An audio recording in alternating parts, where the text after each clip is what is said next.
केदारनाथ के पीछे पहाड़ी पर एक बार फिर आया एवलॉन्च। सुमेरु पर्वत पर सुबह 7:30 बजे हुआ एवलॉन्च। इस बार चौथी बार देखने को मिला एवलॉन्च का विस्फोटक।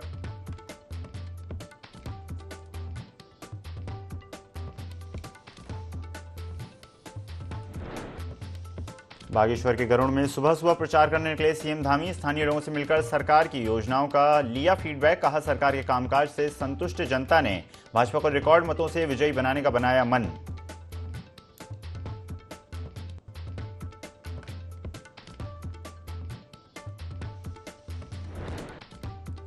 अतिक्रमण की कार्रवाई पर सीएम धामी का बयान। कहा, हाईकोर्ट के आदेश पर हो रही कार्रवाई, अतिक्रमण को नहीं किया जाएगा बर्दाश्त।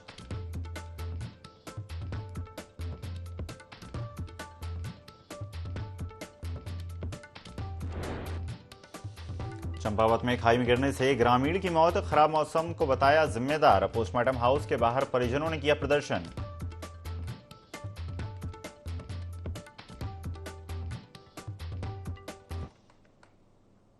नमस्कार, स्वागत है आपका INE 24 में। मैं हूं आपके साथ ईसा अहमद। राजधानी दून में बीते कई दिनों से लगातार बढ़ रहे डेंगू के मामलों ने स्वास्थ्य विभाग की चिंता बढ़ा दी है। जहां एक तरफ अस्पतालों में डेंगू के मरीज भर्ती हैं, तो वहीं स्वास्थ्य विभाग अपनी तैयारी पुख्ता कर रहा है। हालांकि स्वास्थ्य विभाग के किए गए दावे धरातल पर कम ही नजर आ रहे हैं। इसी को देखते हुए दून स्थित ITDA में डेंगू कंट्रोल रूम बनाया गया है, ताकि डेंगू को कंट्रोल करने में एक अहम भूमिका निभाई जा सके। साथ ही कंट्रोल रूम में तमाम शिकायतें भी आम जनता की मिल रही हैं। महामारी रोग विशेषज्ञ डॉक्टर पीयूष ने कहा कि ज्यादातर शिकायतें प्लेटलेट्स और संबंधित आ रही हैं, जिन शिकायतों का तत्काल संज्ञान लिया जा रहा है।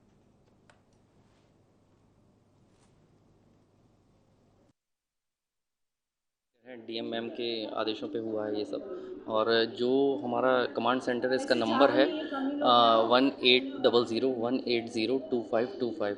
इस पर कुछ नहीं करना है, आपको बस कॉल करनी है। आपकी जो भी परेशानी है डेंगू से संबंधित, उसको आपको बोलना है, बताना है। तो हमारे जितने भी डॉक्टर्स हैं यहाँ पे लगे हुए हैं, वो आपकी सारी समस्याओं का निदान करेंगे। हम आपके इस एड्रेस को जो भी हमारा ग्रुप बना हुआ है उसमें हम शेयर करते हैं, और उसके बाद जो हमारी जो कोर टीम है वो एक्टिवेट हो जाती है और आपका काम जल्दी होता है।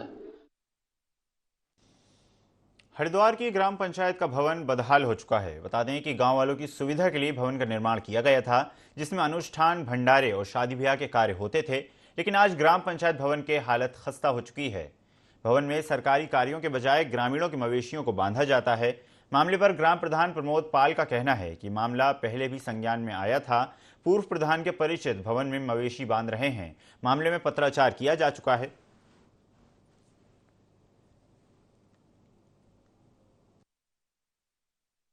है पशुओं को बांधने वाली, ये कुछ समय से मेरी नॉलेज में आई है। तो मैंने 1-2 बार लोगों को कहा है कि भाई ऐसा इसमें पशुओं को मत बांधे, क्योंकि ये जर्जर की स्थिति में है, कभी भी गिर सकता है, कोई हानि हो सकती है, कोई जनहानि हो सकती है।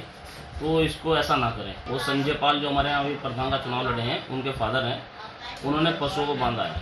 ये कार्य किया जा रहा है, पशुओं को बांधा जा रहा है, तो गलत है। ये प्रधान प्रथा जो चुनाव लड़े हैं उनको शोभा नहीं देता। मेरे द्वारा BDO महोदय बहादुराबाद को प्रार्थना पत्र दिया गया है कि इसको ध्वस्तीकरण किया जाए, और उसके बाद हम लोग ग्राम पंचायत से या किसी भी अन्य बजट से निर्माण कार्य कराएंगे। कोई भी व्यक्ति उसमें अपने पशुओं को ना बांधे, अगर कोई बांधता तो उसको हटा ले। प्रदेश को हरा भरा और सुंदर बनाने के मद्देनजर MDDA शानदार योजना लेकर आया है।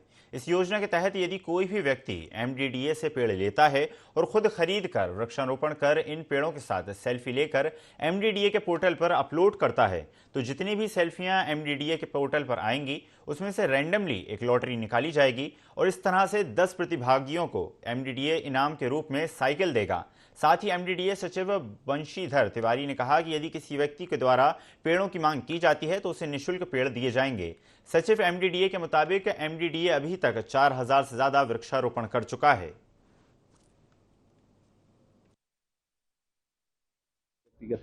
और संगठन के स्तर पर या किसी कॉलोनी में अगर पेड़ की डिमांड करता है तो हम लोग निःशुल्क पेड़ उपलब्ध कराते हैं।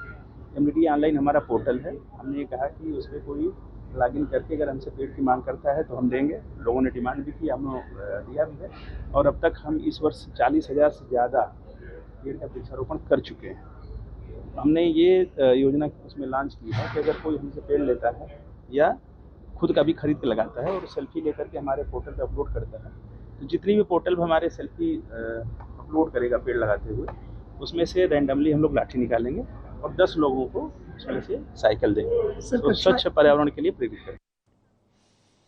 रुड़की के पुरानी सब्जी मंडी चौक स्थित बिल्डिंग के एक हिस्से में मरम्मत कार्य करने के बाद बिल्डिंग में दरार आ गई। अगले ही दिन दुकानदार नन्हे सोनकर ने मरम्मत कार्य पर आपत्ति जताई और पुलिस सहित तहसील प्रशासन को शिकायती पत्र देकर मरम्मत कार्य रुकवाने की मांग की, जिसके बाद कोतवाल मनोज मैनवाल ने अधीनस्थ कर्मियों को जांच कर कार्रवाई करने के निर्देश दिए।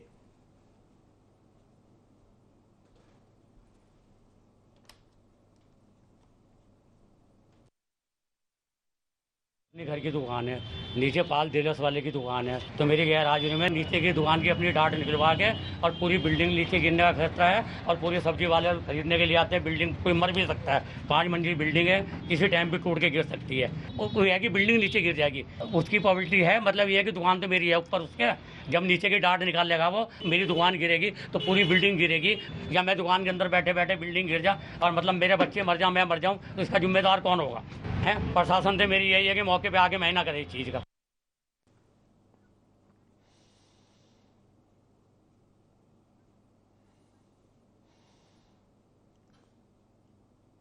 हरिद्वार के खानपुर राज्य सरकार से अनुदान प्राप्त एक कन्या इंटर कॉलेज के प्रिंसिपल पर फर्जी डिग्रियों का इस्तेमाल कर पद पर बने रहने और वित्तीय अनियमितता करने के आरोप लग रहे हैं।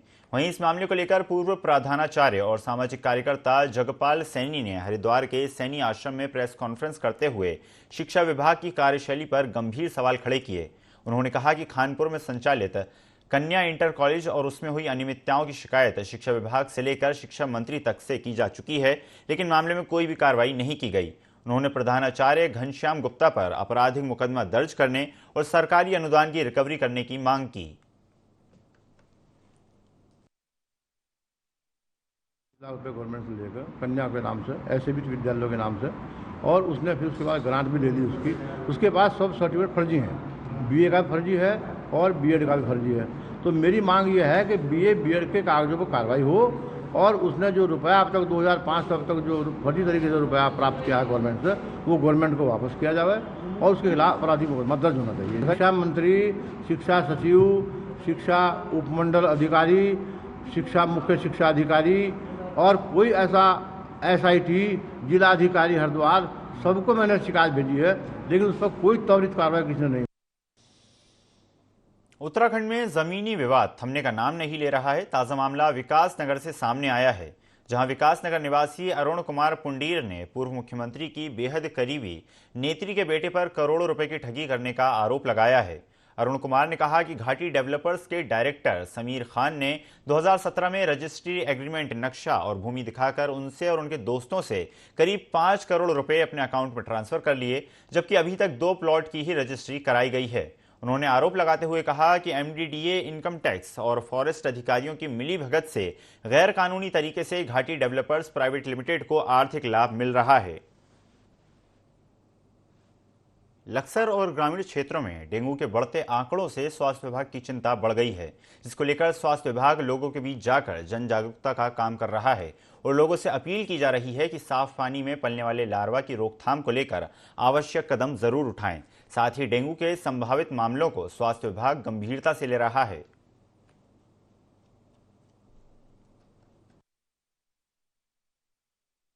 जागरूक कर रहे हैं आशाओं के थ्रू, एएनएम्स के थ्रू, और जो भी हमारी टीम्स जाती हैं जैसे सीएचओ हैं, इनके थ्रू उनको हम डेंगू के जो मेन लक्षण है, जो मुख्य लक्षण हैं, वो बताते हैं। तो संदेह होता है कि हाँ कि ये डेंगू हो सकता है, तो संदेह के आधार पे थोड़ा क्लिनिकल जो सिम्टम्स हैं उनके आधार पे हम डेंगू की जांच करते हैं, जो कि एंटीजन किट के थ्रू करते हैं। अभी तक कोई कंफर्म्ड केस जो है डेंगू की मौत से जो है क्या कहते हैं, अभी तक कंफर्म कोई केसेस नहीं। अभी काफ़ी संख्या में बढ़ रहे हैं। इसमें देखिए अब उसमें नंबर्स बढ़ भी सकते हैं, तो इसलिए जनपद के जितने भी नागरिक हैं उन सभी से अनुरोध है कि सोर्स रिडक्शन पे हम लोग को काम करना चाहिए। जो साफ पानी में डेंगू का लावा फैलता है और घरों में जो पानी रोक के रखते हैं, चाहे घड़ों में हो या बाल्टियों में हो, उसको लगातार चेक करने की जरूरत है, या स्वयं उसको हटा लें ताकि रुके हुए पानी में लार्वा का डेवलपमेंट न।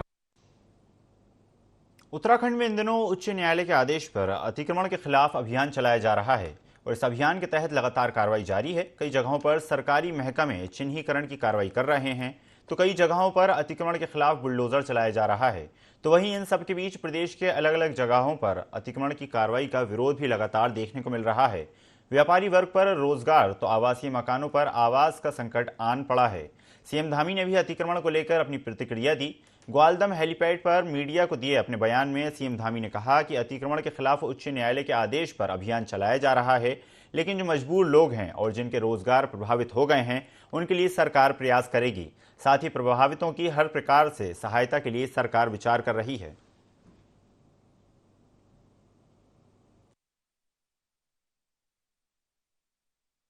अतिक्रमण का है उसमें माननीय न्यायालय ने कहा है, लेकिन यहाँ मजबूरी भी है, दिक्कतें हैं, क्योंकि आपदा का भी समय है और पुराने समय से बसे हुए लोग हैं। तो निश्चित रूप से हम यही प्रयास कर रहे हैं कि किसी भी तरीके से लोगों को जो है हर संभव सहायता पहुंचाई जाए, उनका नुकसान न हो, उस दिशा में सरकार भी सोच रही है।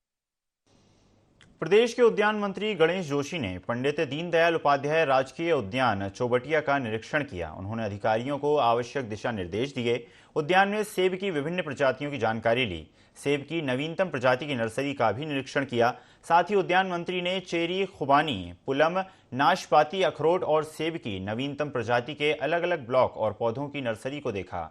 पर्यटन, हॉर्टी टूरिज्म को बढ़ावा देने की बात कही। उन्होंने कहा कि उद्यान को और अधिक विकसित किया जाएगा। निरीक्षण के दौरान उद्यान के अधिकारी और पूर्व जिला अध्यक्ष दीप भगत भी मौजूद रहे।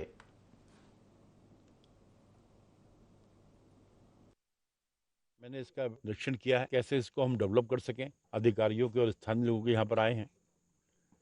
मेरी कोशिश होगी कि जाने के बाद अपने अधिकारियों को बुलाकर उनके साथ बैठकर, क्योंकि ये इतनी सुंदर जगह है, इसको हम हॉर्टी टूरिज्म के रूप में विकसित कर सकते हैं और इसको हॉर्टी टूरिज्म के रूप में हम डेवलप करेंगे, क्योंकि अपने आप में ये एक बहुत सुंदर स्थान है। मैंने अभी देखा कि इस प्रकार की वैरायटीज आज हमारे यहाँ के अधिकारी कर्मचारी यहाँ पर काम कर रहे हैं। मुझे बताया गया है कि जो पुलम इन्होंने लगाया है वो करीब 250 ग्राम से ऊपर का एक ही होता है।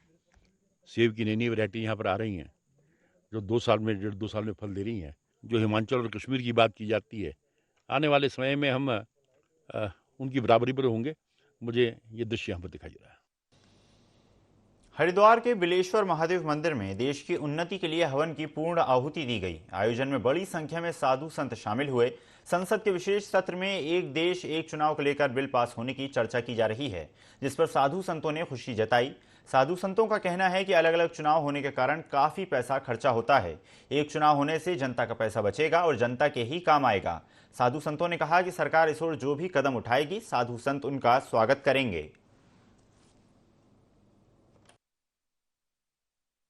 अभिषेक किया जाता है और रुद्राभिषेक के बाद ये जो है हवन किया गया आज भगवान शंकर का, विश्व शांति के लिए किया गया। भारत तरक्की करे, जिस तरीके से भारत का नाम ऊंचा होते जा रहा है, ये सभी संतों के द्वारा आज प्रार्थनाएं की गई है।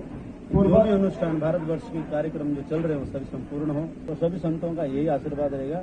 जो भारत के उत्थान का कार्य करे उन सबको संतों का आशीर्वाद सदा मिलता रहेगा और मिलता रहेगा। साइबर अपराधों से बचने के कई तरीके आपने देखे होंगे, लेकिन अब उत्तराखंड पुलिस ने एक नया तरीका निकाला है जो साइबर क्राइम से बचने के लिए आपको जागरूक करेगा। साथ ही साथ ये रोमांच से भरा हुआ भी होगा। बता दें कि उत्तराखंड पुलिस ने साइबर फ्रॉड को लेकर लोगों में जागरूकता बढ़ाने के लिए उत्तराखंड साइबर कॉमिक्स यानी कि आर्टिफिशियल इंटेलिजेंस की शुरुआत की है।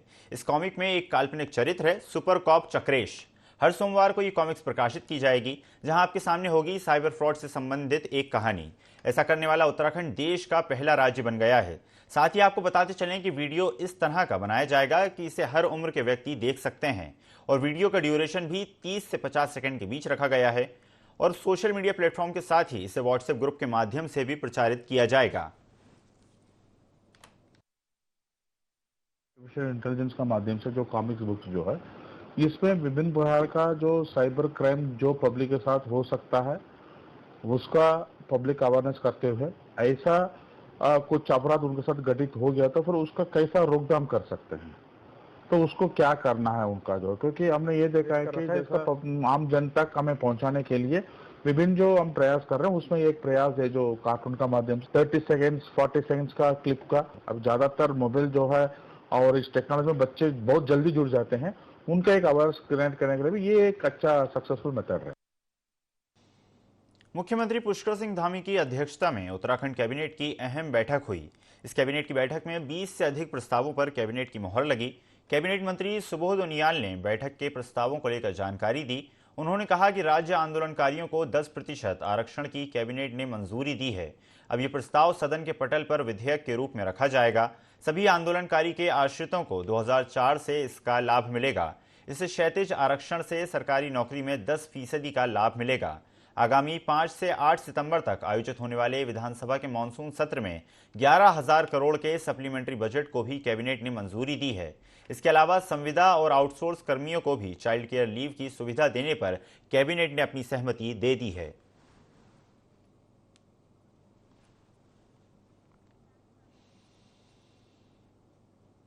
इस बुलेटिन में फिलहाल इतना ही। खबरों का सिलसिला लगातार जारी है। बने रहिए IND 24 के साथ। नमस्कार।